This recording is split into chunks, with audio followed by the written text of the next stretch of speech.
My wife Tessa, 32F, and I, 34M, have been married for 5 years and have a 14-month-old daughter, Lily. Tessa and I met in college. We were both business majors with big dreams.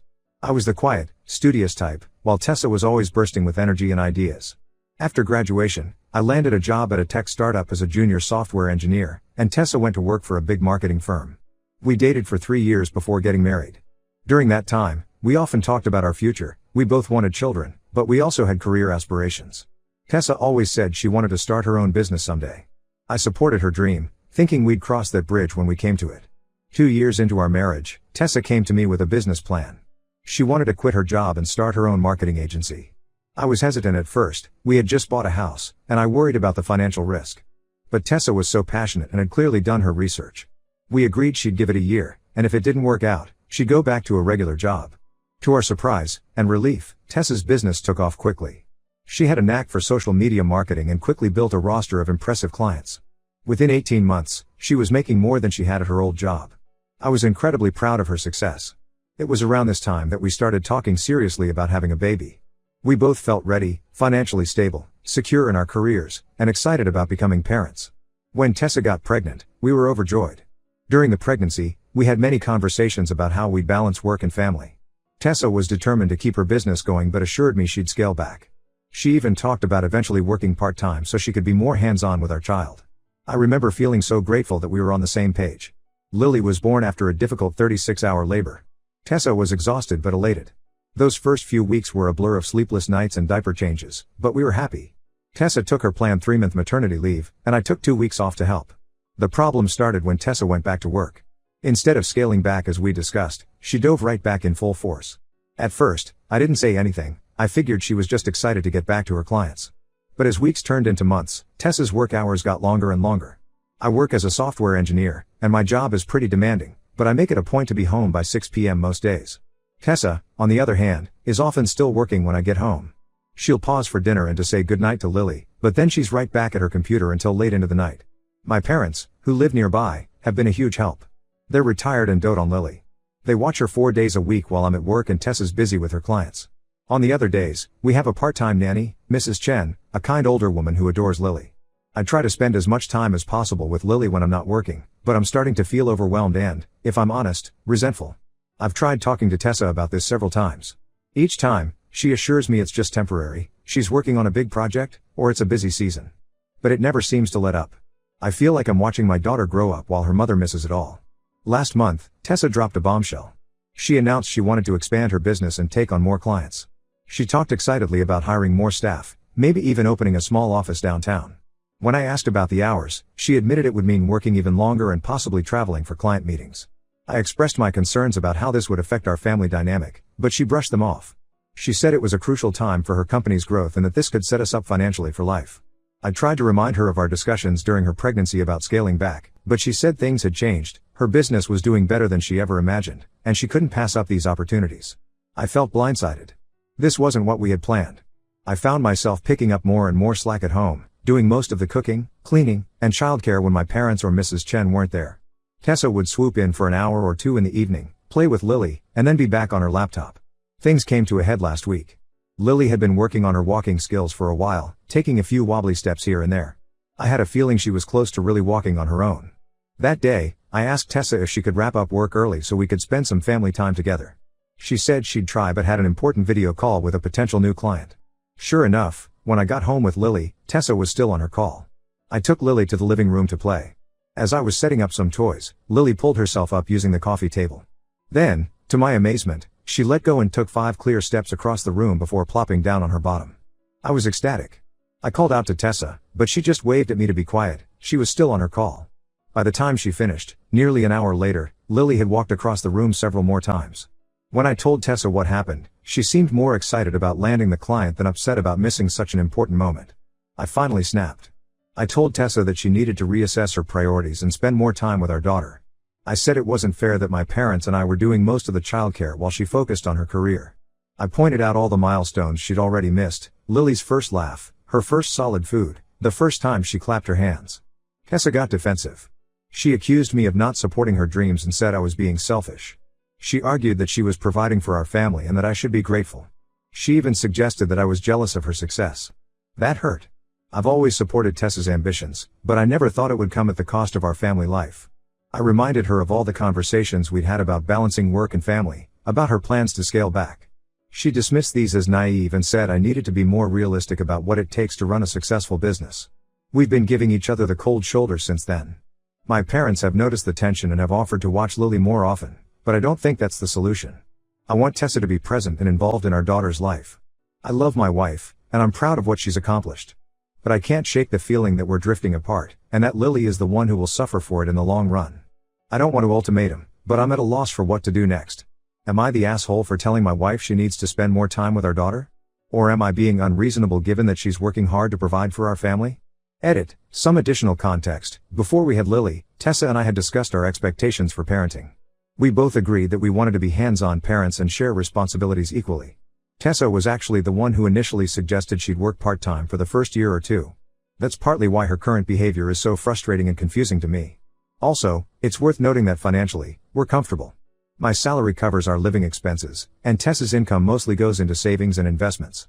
So while I appreciate her drive to grow her business, it's not like we're struggling to make ends meet. Update 1. Thank you all for your responses. They've given me a lot to think about. I decided to have another conversation with Tessa, this time trying to approach it more calmly and openly. I spent a few days thinking about how to broach the subject again. I didn't want it to turn into another argument, but I knew we needed to address this issue. Finally, on Friday night, after Lily was asleep, I asked Tessa if we could talk. We sat down in the living room, the same place where Lily had taken her first steps just a week before. I started by apologizing for losing my temper during our last discussion. I told Tessa that I was proud of her achievements and that I didn't want her to give up her dreams. However, I also expressed my concerns about the impact her work schedule was having on our family. I reminded her of the plans we'd made before Lily was born, how we'd talked about sharing parenting duties and finding a balance between work and family life. I mentioned specific moments she'd missed, like Lily's first giggle when I made a silly face, or the time she figured out how to stack her blocks. To my surprise, Tessa didn't get defensive this time. Instead, she broke down in tears. It was like a dam had burst, and suddenly she was sharing feelings she'd been bottling up for months. Tessa confessed that she'd been struggling with postpartum depression and anxiety. She said she threw herself into work because she felt overwhelmed by motherhood and didn't know how to handle it. The more time she spent away from Lily, the more inadequate she felt as a mother, which only made her retreat further into her work. I felt terrible for not realizing this sooner. Looking back, there were signs I should have noticed: her reluctance to be alone with Lily, the way she'd sometimes zone out during family time, her insistence on keeping busy with work. Tessa said she'd been hiding her feelings because she didn't want to appear weak or incapable. She was afraid I'd think less of her if I knew she was struggling to connect with our daughter. We talked for hours that night. Tessa shared how she'd felt an immense pressure to be the perfect mother and successful businesswoman. She'd looked at other mom entrepreneurs on social media who seemed to be effortlessly balancing it all, and felt like a failure in comparison. The more she struggled, the more she buried herself in work, because at least there she felt competent. I listened and tried to offer support without judgment. I assured her that it was okay to feel this way and that we could work through it together. I shared some of my own insecurities about parenting, hoping to show her that it's normal to sometimes feel overwhelmed or unsure. We discussed potential solutions. I suggested she speak to her doctor about her feelings and consider therapy. Tessa agreed but was hesitant about taking medication if it was recommended, as she's still breastfeeding occasionally. We looked up some local support groups for new moms, and Tessa seemed interested in attending. We also talked about practical changes we could make. Tessa agreed to cut back her work hours to a more reasonable schedule. We decided to have dedicated family time every evening and on weekends, with phones and laptops put away. I offered to take on more client communication in the evenings so Tessa could have uninterrupted time with Lily. One thing that came up was Tessa's fear of losing her business momentum. We brainstormed ways she could maintain her success while reducing her hours. The idea of hiring a business manager came up, someone who could handle day-to-day operations and free up Tessa to focus on high-level strategy and key client relationships.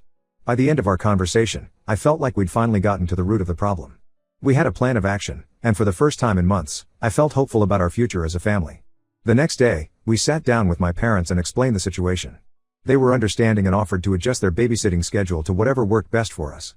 We also talked to Mrs. Chen about slightly changing her hours. It's only been a few days since our talk, but I've already noticed a difference. Tessa has been making an effort to be present during her time with Lily. Yesterday, she spent the whole afternoon playing with Lily in the backyard, something she hasn't done in months.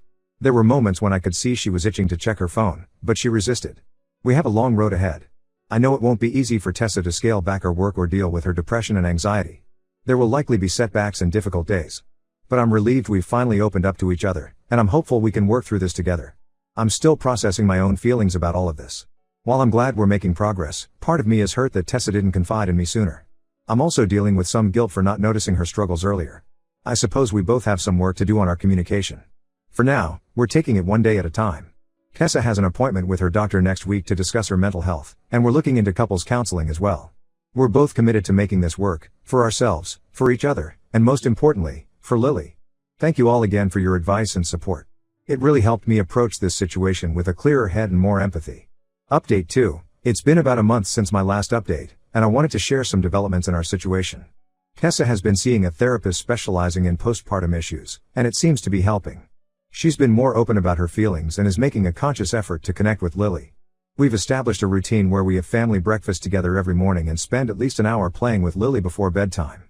It's been wonderful to see Tessa and Lily bonding. On the work front, Tessa has hired a business manager named Rachel. It was a big step for Tessa to delegate some of her responsibilities, but it's already making a difference. She's been able to cut her work hours significantly, and she's home most afternoons now. There have been a few hiccups as Rachel learns the ropes, but overall, it's been a positive change. We've also been attending a parenting class together on Saturday mornings. It's been helpful in building Tessa's confidence and giving us both tools to handle the challenges of raising a toddler. Last week, we learned some techniques for dealing with tantrums, which came in handy when Lily had a meltdown at the grocery store. However, we've hit a bit of a snag recently. Tessa's parents, who live in another state, found out about her struggles with postpartum depression. Apparently, Tessa had confided in her younger sister, Mia, who then told their parents, thinking they could help. Tessa's parents, Gerald and Diane, decided to surprise us with a visit to help out.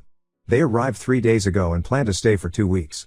While I appreciate their intention, their presence has been more stressful than helpful. Gerald and Diane have very traditional views on parenting and family roles. They've been constantly criticizing our parenting choices, from the brand of diapers we use to the way we're sleep training Lily. They seem to think that because Tessa has been struggling, we must be doing everything wrong. What's more concerning is their attitude towards Tessa's work. They've been making pointed comments about how Tessa should be a stay-at-home mom and that her career obsession is harming Lily. They don't seem to understand or respect the work Tessa has put into building her business. This morning, I overheard Diane telling Tessa that real mothers don't need therapy or support groups, they just naturally know how to care for their children. I was furious, but Tessa asked me not to confront her mother about it. The constant criticism has set Tessa back emotionally. She's become withdrawn and is second-guessing every decision she makes regarding Lily. I've tried to run interference, reminding her parents that we're adults capable of making our own choices, but they, especially Diane, can be quite forceful with their opinions. Last night, things came to a head when Diane suggested that maybe Tessa wasn't cut out for motherhood if she was struggling so much. Tessa left the room in tears, and I lost my temper. I told them that their comments were hurtful and counterproductive, and that if they couldn't be supportive, they should leave. Now the house is tense. Gerald has been mostly quiet, occasionally trying to smooth things over, but Diane is alternating between cold silence and passive-aggressive comments. Tessa is torn between defending our choices and not wanting to upset her parents. I can see her slipping back into old patterns, checking her work emails more frequently as a way to escape the tension at home. I'm trying to be supportive, but I'm also frustrated that this visit is undoing a lot of the progress Tessa has made. We had been doing so well, and now it feels like we're back at square one. I'm considering asking Tessa's parents to cut their visit short, but I'm worried about how Tessa will react. She's always been eager to please them, and I don't want to cause a rift in her family. At the same time, I need to protect my wife and daughter's well-being. Tessa and I haven't had a chance to really talk about the situation privately. Every time I try to get Tessa alone, her mother seems to appear, asking for help with something or wanting to show Tessa a better way to do a household task. I'm at a loss for what to do. On one hand, I want to respect Tessa's relationship with her parents and understand their desire to help. On the other hand, I can see how damaging their presence is to Tessa's mental health and our family dynamic. I've thought about taking Lily out for the day to give Tessa a chance to talk to her parents alone, but I'm worried about leaving her to face them by herself, especially given her fragile emotional state. Any advice on how to handle this situation would be appreciated. I want to support Tessa, but I also feel like I need to stand up to her parents' inappropriate behavior. How do I protect my family without causing a bigger rift? Update 3, I want to thank everyone for their advice and support. The situation with Tessa's parents came to a head, and I wanted to share what happened. After my last update, I decided I needed to have a private conversation with Tessa, no matter what. I woke up early one morning, before Lily and Tessa's parents were up, and gently woke Tessa. We went out to the back porch to talk. I expressed my concerns about how her parents' presence was affecting her mental health and our family dynamic. I reminded her of the progress she'd made and how proud I was of her efforts to balance work and family. To my relief, Tessa agreed that their visit was doing more harm than good. Tessa admitted she'd been feeling suffocated by her mother's constant criticism and that it was bringing back all her feelings of inadequacy as a mother. She was worried about confronting her parents, fearing it would damage their relationship, but she also recognized that allowing things to continue as they were would be worse in the long run. Together, we decided to ask her parents to leave. We agreed that I would initiate the conversation, but Tessa would be there to back me up. Later that day, when Lily was down for her nap, we sat down with Gerald and Diane. It wasn't an easy conversation. I started by thanking them for their concern and desire to help, but then firmly explained that their comments and criticism were not supportive and were negatively impacting Tessa's progress in dealing with her postpartum depression. Tessa, showing a strength that made me incredibly proud, spoke up as well. She told her parents that while she loved them, their current behavior was hurting her and making it harder for her to be the mother she wanted to be. She asked them to respect our parenting choices and to trust that we were doing what was best for our family. Diane was initially defensive, accusing us of being ungrateful and insisting that she only wanted what was best for Lily. Gerald, however, seemed to understand. He apologized for overstepping and gently suggested to Diane that perhaps they should head home early. After some tense discussion, Tessa's parents agreed to leave the next day, cutting their visit short by over a week. The rest of the day was awkward, but, thankfully, they left as planned the following morning.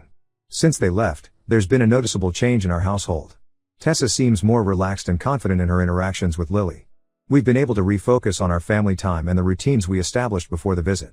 Tessa has also made a decision about her work.